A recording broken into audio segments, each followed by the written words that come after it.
So, I would like to begin my remarks by thanking God Almighty, who allowed us to meet here in good health this morning to celebrate International Youth Day, of which I am of course part of. Even though there are some people who, due to age, it's courageous, but they are young at heart. Thank you all. We therefore celebrate this day in a context a little special, as the predecessors signified. This context of conflict, this conflict that we qualify as something other than the violent, barbaric violent manifestation of imperialism, of neocolonialism, of slavery, intending to impose them today, is one of the kinds of what we call terrorism. But like we said, we appealed to the youth at one point to fight this scourge, and young people responded massively. Today, several young people are enlisted, as VDP and others are waiting. We can see them through the streets of our cities. This goes straight to our hearts, and we dare to believe that young people understood why we must fight. Our ancestors fought to bequeath us lands that we call Burkina Faso today. This means that we must also fight to leave something to our children. If God has made our generation to face this fight today, it is because He knows that we have the capacity to achieve it.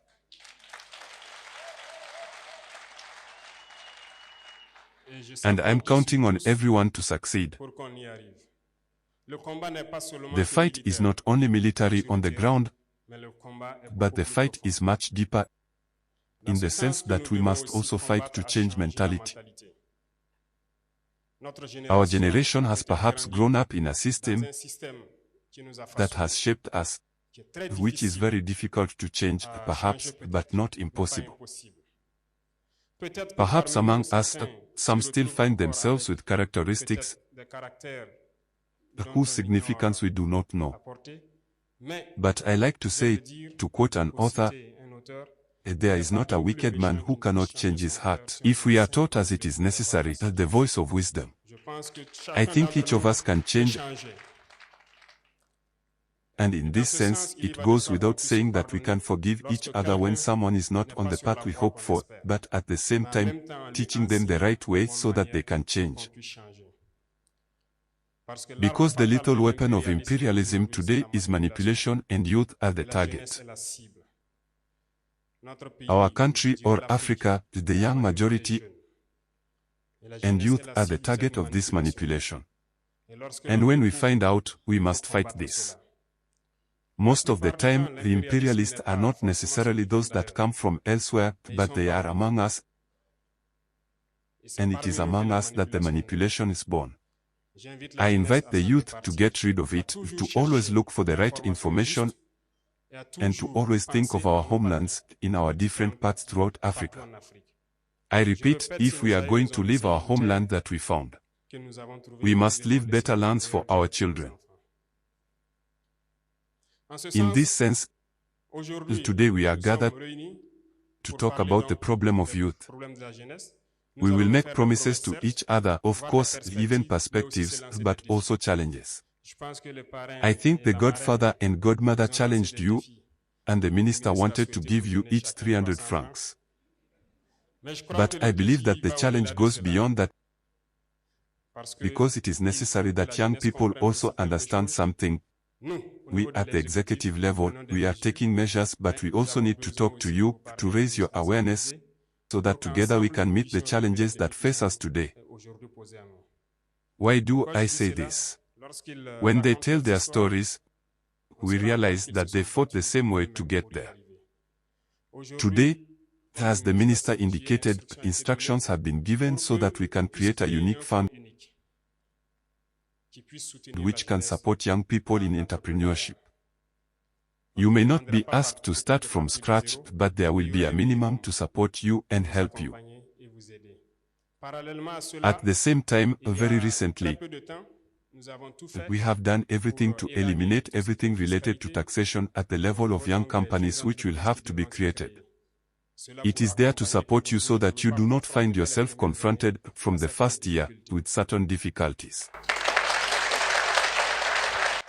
In addition to all that, I think, as he announced, we think a lot about professional training, and this is one of the major reforms of this department. And I think that when we went to university, we made that clear. Today it's not about working to get a diploma and seeking employment. It is also about learning skills and being able to practice. So, today we are seeking to reorient a good part of the youth towards professional employment. Which goes without saying that we will have to build a lot of promotion centers and therefore vocational education to be able to teach many skills to young people. Because here we are looking at a lot of resources. There are enough reforms in favor of the youth which are underway, and throughout the world we have been able to understand that we can achieve it because we have enough resources to showcase externally. We are currently focused, for example, on agriculture, which is very important for us because I said it earlier, food self-sufficiency is a fight. It's a fight because when we talk about dignity, we are talking about honor. If you are not self-sufficient, you have no dignity. When a father has to come home in the evening and he has no seeds to put on his son's plate, he cannot talk about dignity. The whole family will live in indignity because the woman will have to fight as best as she can, in every way you can imagine, to find food. There is no dignity. Once you don't have enough to eat, there is no dignity when we reach out our hand. And do you see this new form of neocolonialism that we are talking about, which tends to reduce our youth to beggars, to chronic welfare recipients? We are fighting against this. When you tell a partner who may be preparing to serve you as say mobile money up to 100 billion. But when you say to that same partner, no, use so much in mobile money, 20 billion and 80 billion, we are going to do structuring project. So agricultural production for young people, they do not agree, it is going to be a challenge. The objective is to keep you in this permanent assistantship. It's to prevent you from being able to do without you producing on your own and getting out of it. And each time you'll be given a little and told to stay there. Don't be afraid to take action. You have to get started. It's hard, often very hard. You will stumble, you will often find yourself on your knees, as some would say. Take advantage, say a prayer, press the palm, get up and keep walking. Always, never stop.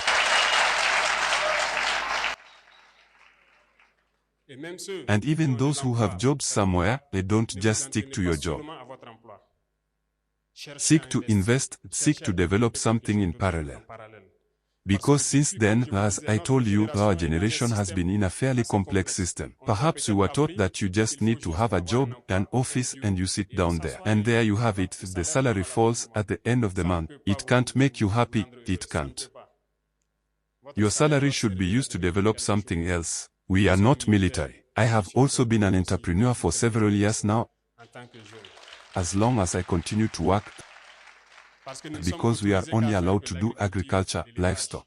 I think that the predecessors who put that in the text, they understood very well. And so, we participate in this. So, we tried, we saw that it is hard. But most of the time, when we persevere, we end up rubbing our hands. So, I encourage you not to be discouraged for those who are looking to start a business. Never be discouraged, you must start again. Resuming the path is always full of pitfalls, but you must not stop because you're going to end up here. We are extremely rich here in Burkina. We will spend our time talking about it today. Today, we decide to reorganize our society a little.